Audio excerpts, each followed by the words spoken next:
Hello. Hey guys, what is up? It is your boy Hyperstill, and I am coming at you with a sports update. Alright, so there is a team in the NBA right now, because we're talking about the NBA, because we love the NBA. I'm not going to show you any stats, I'm not going to show you any stuff like that. I'm just going to talk about my favorite team. Anyway, my favorite team is the Utah Jazz. Now, it's a 2022-2023 season, and it is officially quite 3-4 weeks in. I don't remember. I can't remember what week we're on right now. But all I know is the last game that the Jazz played was against the Portland Trail Blazers, and they won. All right. They did lose two back to back, but they've since bounced back and won two straight games, keeping them in the running for being in the top. Now they're in the top two. It is very good that they're actually doing really well. I don't know if they're back in the number one spot, but I think they are. So what I want to talk about is their surprising of everybody. I know this is big news to everyone. You got Stephen A. Smith and a lot of people at Sports Center that are talking about this all over freaking the internet. There are people that are talking about the Utah Jazz are putting in work on these teams. And they're not just beating trash teams, okay? We do know that there are bad teams out there, but the Utah Jazz were actually ranked at the very bottom. They were the last place team coming into this season in the power rankings. And right now, they are sitting there at the top of the podium. And as you would probably expect, because they've just been on a horrible roller coaster ever since their win and ever since their very first season as a new super team have won. But the Lakers are literally drowning. I have no idea what the hell is going on. Yes, they pulled a string of a couple of games. They're starting to pick up. But it is clear that the Lakers need some help. I don't know if they need to get rid of some players. I don't know if they need to bring in new players. But what's really, really bugging me is they have such a great roster and a terrible, terrible, terrible time sharing the ball. Something that the Utah Jazz have been able to actually perfect. They have so many young players, but none of them are being selfish. You look at teams like the Lakers. I watched the game the other night against the Golden State Warriors, and I'm trying to remember who they were playing. I don't think it was the Suns. I can't remember who they were playing. I'm trying to think. Who were they playing? It wasn't the Celtics.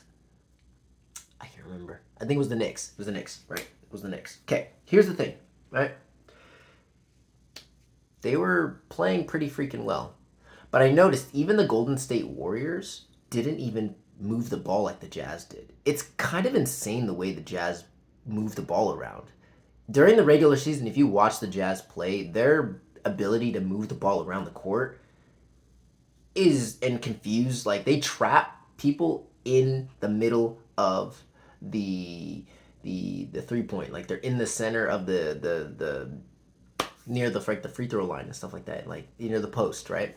They trap a lot of the players in the post. They bait them in and then they just throw the ball out. They kick it out, and then they just kick it all the way around the court. And finally, somebody gets open, and it's like that. And if they don't, they usually have somebody ready to slam it down the freaking middle, right? When Donovan Mitchell and Rudy Gobert were there, with Joe Ingles and Bogdanovich, and they had these players, but now they don't have them anymore. They've gotten rid of all of them. They pretty much gotten rid of everybody. Whiteside, Bogdanovich, Nick, Mitchell, Gobert. These are all players that they've got. Joe Ingles they got rid of. I mean, it's crazy. So the only one they kept was Clarkson, really.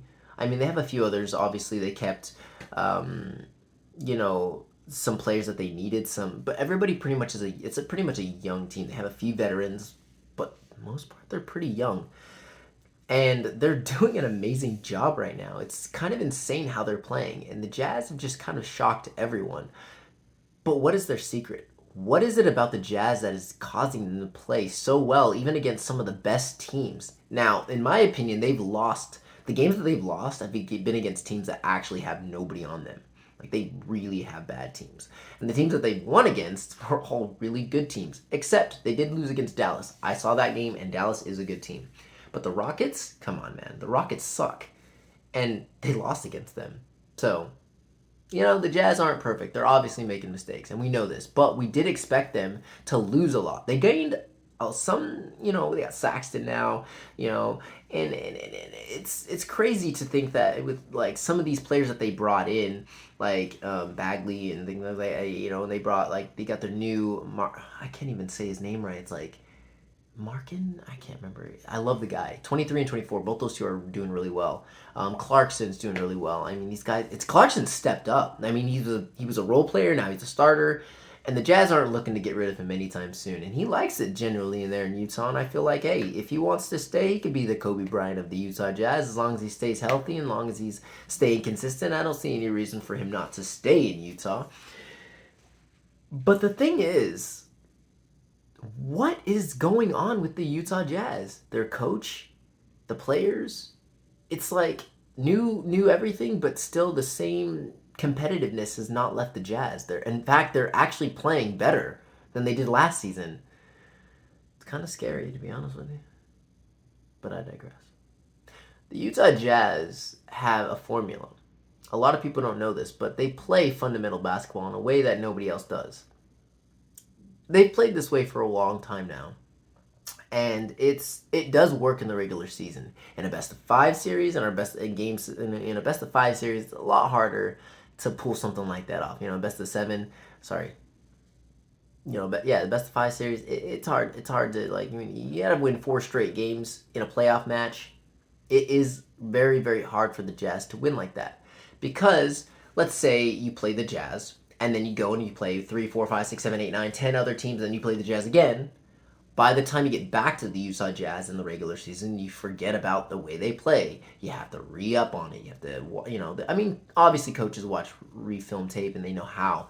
But even then, it's still not enough. The Jazz are always pulling out new tricks. While they do play fundamentals, straight-up basketball, by the book almost, it is clear that they have skilled players that can just, they're not trying to do all this flashy, if you look at all these other teams, their movements are precise. Their movements are clean, crisp. They're flash fast. They're like, they, it's crazy. It's like a dance that they're doing, and you just see it happening on the court. It's kind of amazing to watch.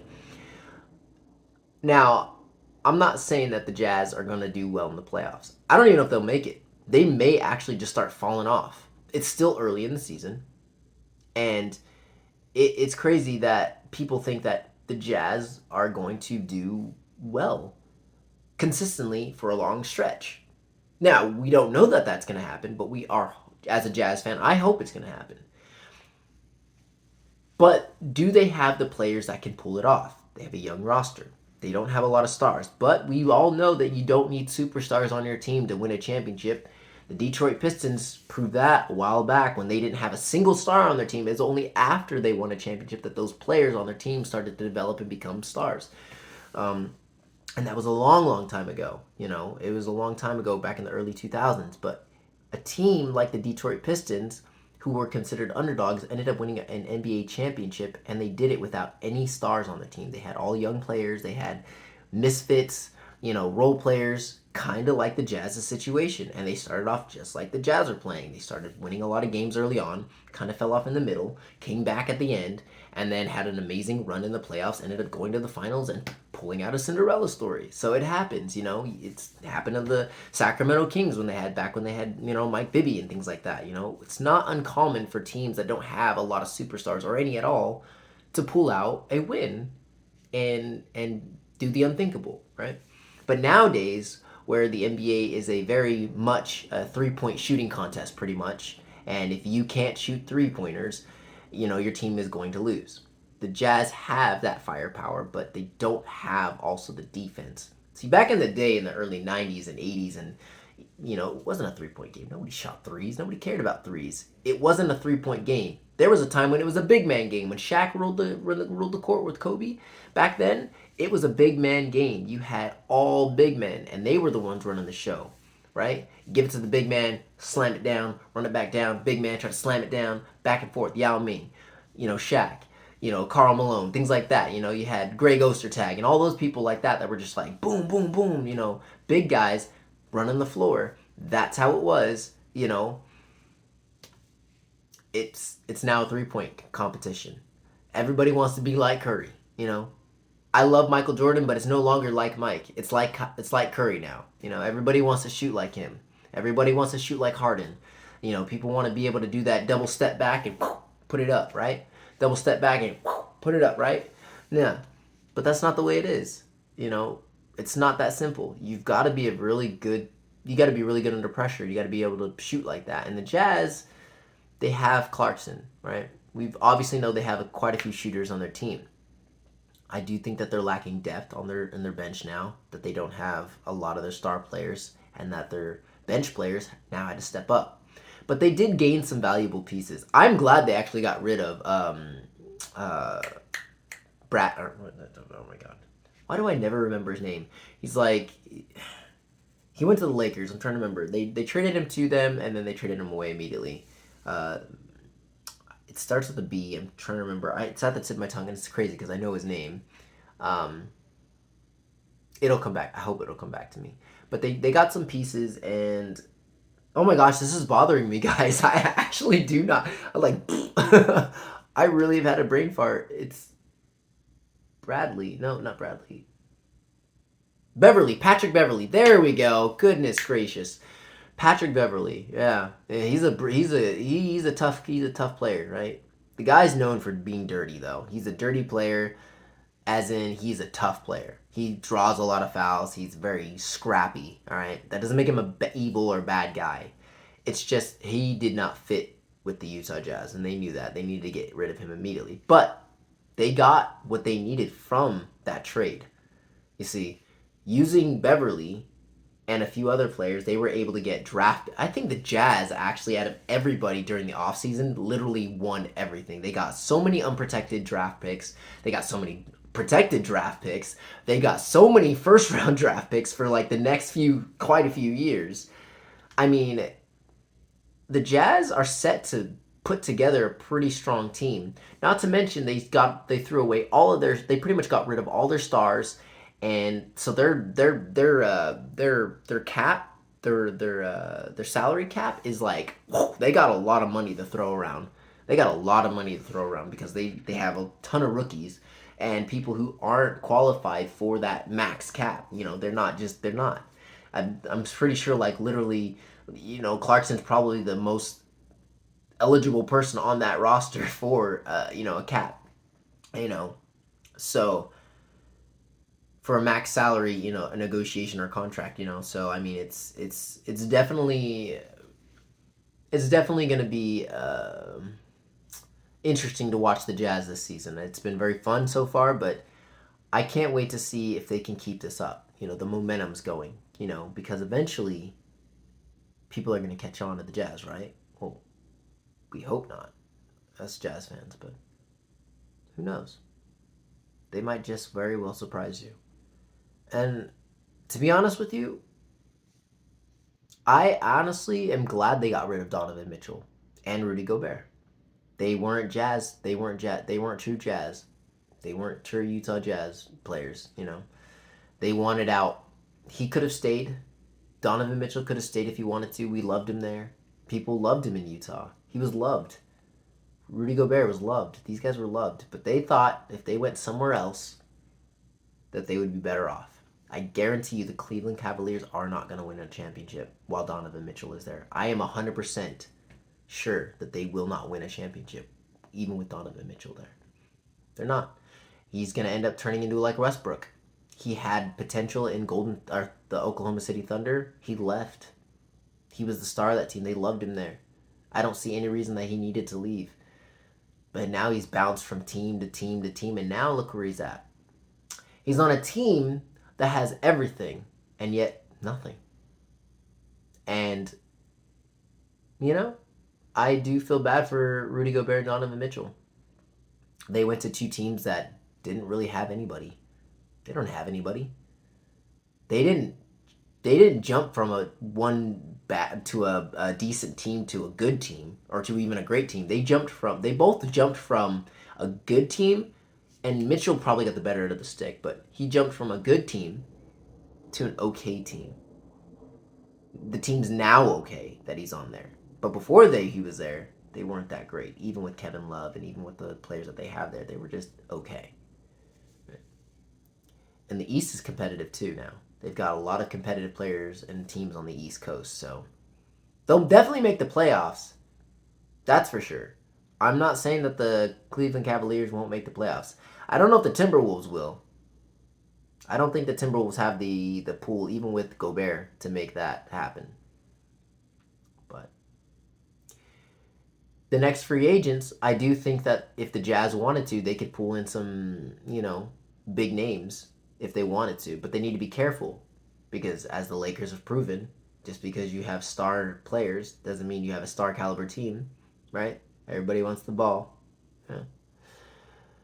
Sucks for LeBron James. I don't know if he's gonna leave the Lakers or he's gonna go somewhere else, but I think because of his closeness with Kobe, he wants to continue that winning legacy with Kobe. But I think this might be LeBron's last stop. He might be coming to his last few years in the NBA. The guy's still a monster athlete. He's still a team changer, but it's not LeBron's show anymore. See, LeBron was able to win because his team was able to be unselfish. They were able to move the ball around. They were able to let go of their egos. Now everybody wants to be the star. They want to be spotlight. LeBron does not have and does not command the respect that Kobe did. Not even close. And the players don't see him like that. Nor does the organization. LeBron is a great player. There's no doubt about it. He's not the GOAT, but he's a great player. He's obviously a superstar and he will be a Hall of Famer for all time and eternity. Mad respect. Kobe and Michael are GOATs. Okay? I can't say that one's better than the other. They both back and forth, back and forth, back and forth. Right? Michael has 6 championships. Kobe has 5. You know, you look at the stats. But at the end of the day, they were hard competitors. They were at the end of the day, they respected each other's game. They may not have liked each other. They may not always agreed with each other. But it's easy to see that, those two are GOATs. So my heart goes out to his family. Still, I know that they're, it's been a while since a little bit since Kobe's death, but, I'm pretty sure that, and Gianna as well. But, I definitely send my condolences out to the family, and I really hope that people start catching on to the Mamba City. I cannot wait to see if Mamba City comes out with shoes and clothing line, because if that happens, I'm all for it, dude. I would love to, invest in that. I'll definitely invest in Mamba City. But as for the Utah Jazz, back on track, I really do hope that they do well. They've got a lot of potential. They've got a lot of upcoming drafts picks. Number one draft picks, like first round draft picks, right?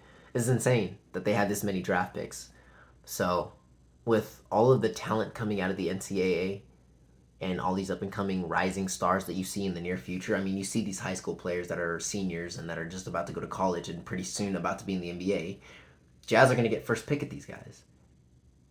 By the time those kids come into the NBA, the superstars now are going to be on their way out or close to it. And a lot of the young superstars now, well, they're going to have some competition. And the Jazz are going to get the first pick. So, people are sitting back thinking that the Jazz don't have what it takes. But if they're already pulling out these kind of wins, they're already pulling out this kind of play early on in the season, imagine what they're going to do when they start drafting these future superstars that are coming in. And we don't know that they're all going to be great. Some of them may be busts. But we do know one thing: the Jazz have an eye for talent. Donovan Mitchell, Rudy Gobert, John Stockton, Karl Malone, Joe Ingles, Bogdanovich, Clarkson. They know players. They know real players. Straight up, strong, high caliber players when they see them.